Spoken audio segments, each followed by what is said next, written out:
Hey everyone, it's Jammy or Jam, and today I'm going to share with you a situation that I went through and why it is so important to have a contract. In my previous video, I did mention the importance of a contract, but right now I'm going to give you a real life example.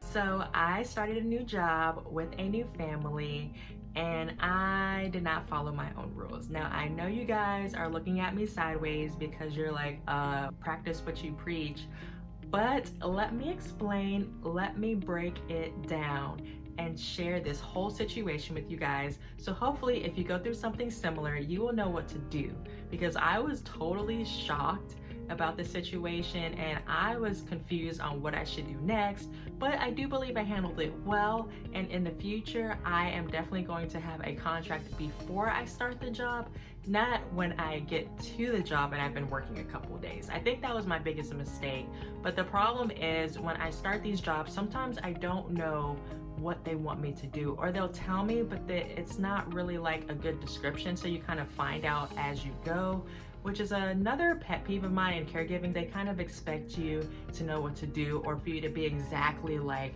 the previous caregiver, and that's impossible when you're not the same. Take a seat, let me explain the situation. So I was referred to this job by a colleague who was also a caregiver, and she had mentioned that a family needed extra help.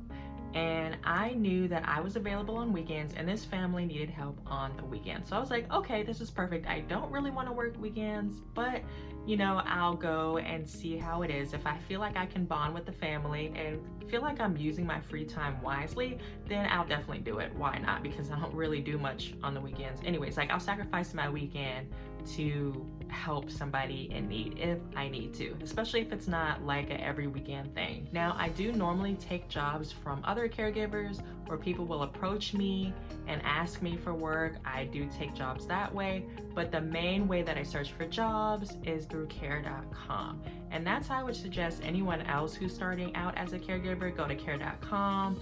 And there's different sections that you can look into. There's a special needs section. That's the section that I usually go to. But you can do anything from senior care, babysitting, special needs, cleaning. They have a lot of different options. So you can just find what you need and then look for a family that you feel will fit you. And also make sure the schedule is something that you're interested in. Some people will post their schedule, but that's not the actual schedule that they're looking for. So when you send them a message, just ask them what days and times are they looking for, so that you can know if the job is a good fit for you schedule wise, and then you can talk about everything else.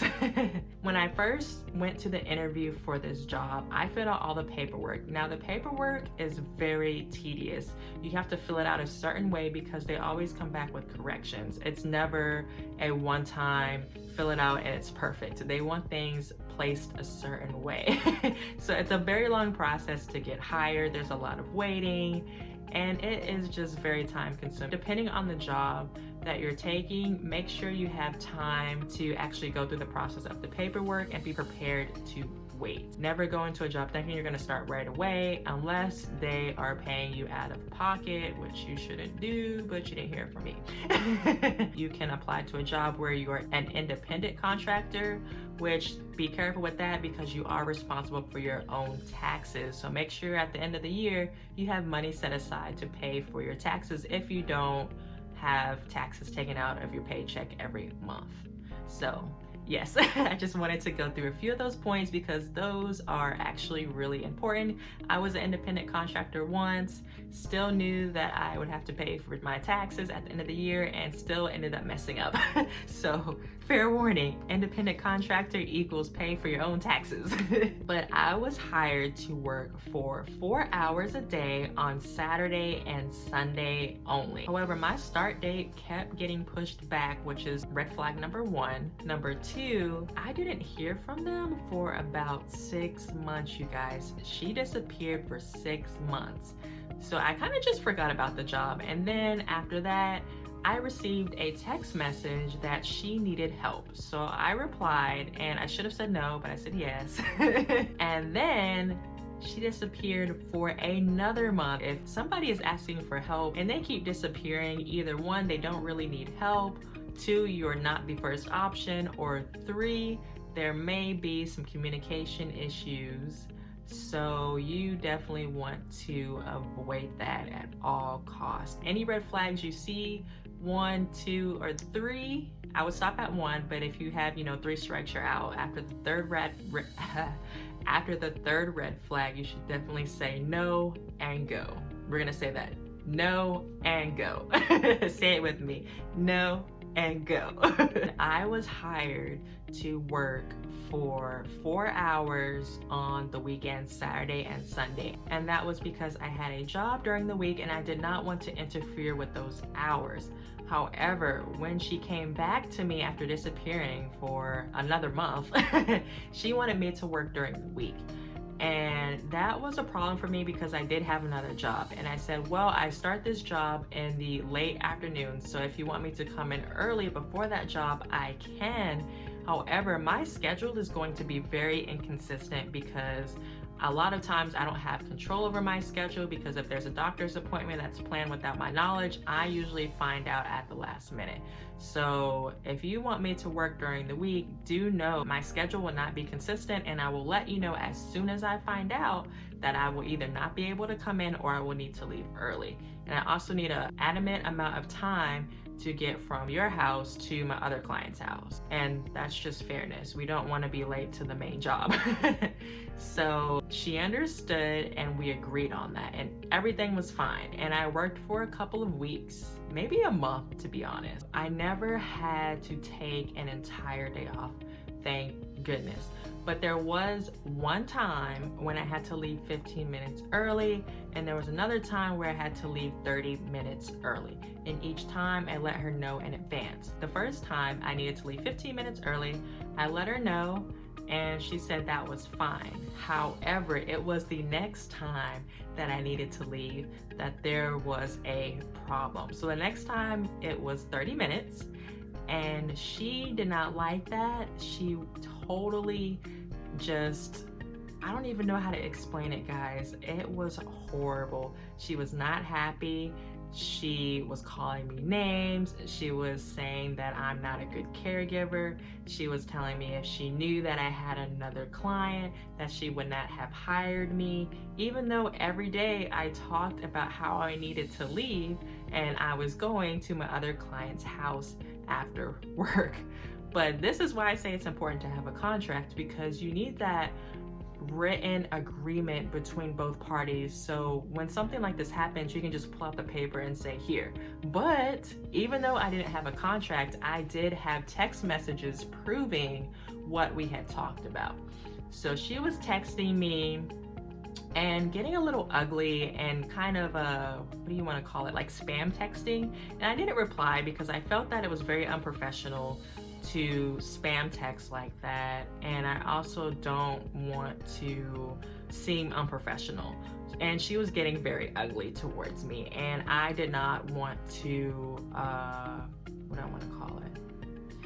I did not want to make the situation worse. So I was very professional with my responses, and I was very short.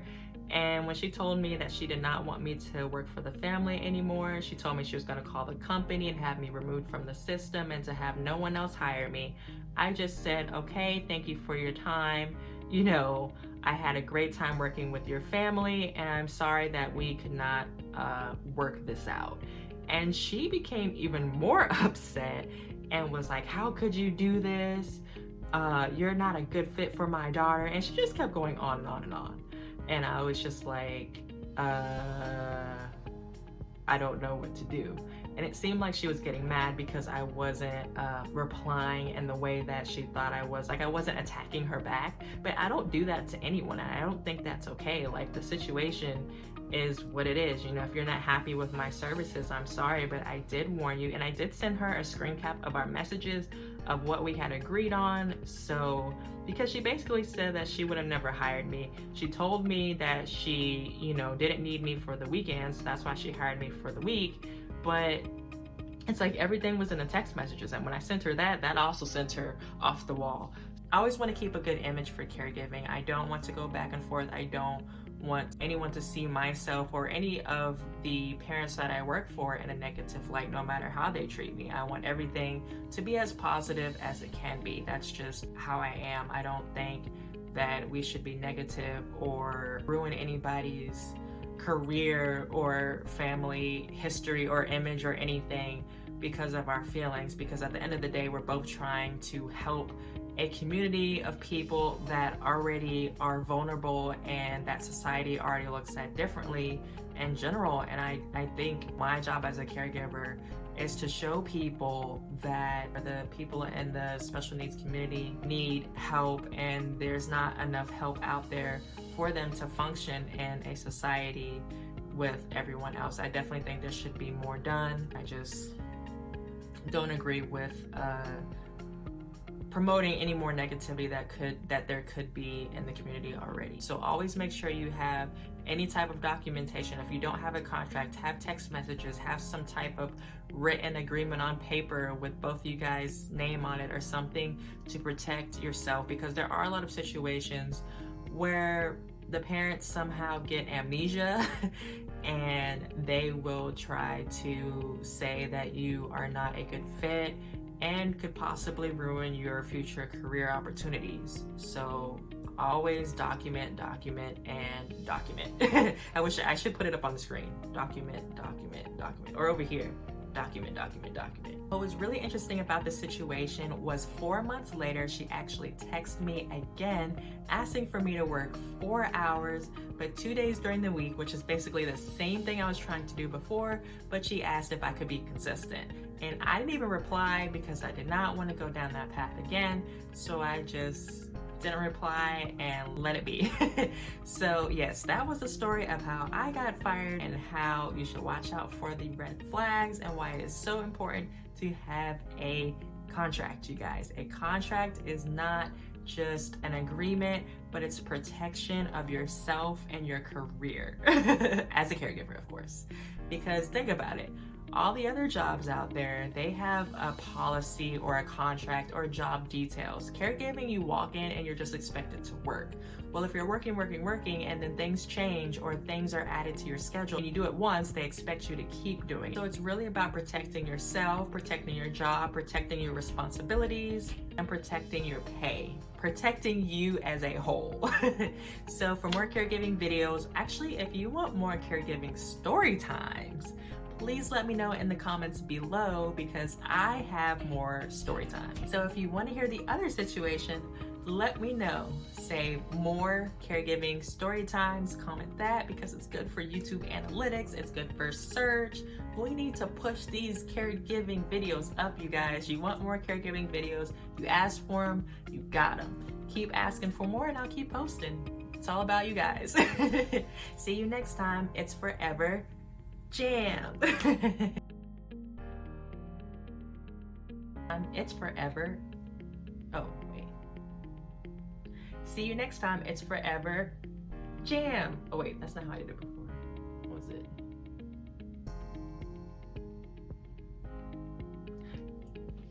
So, if you want to hear the other situation, so it's really about protecting that 4 months later after situation is, but the really, stop moving around.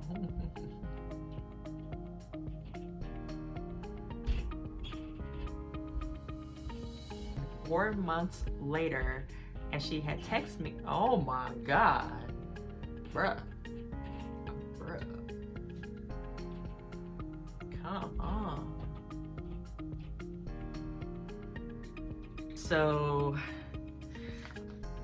yes, this was a horrible situation. Oh, I have a headache.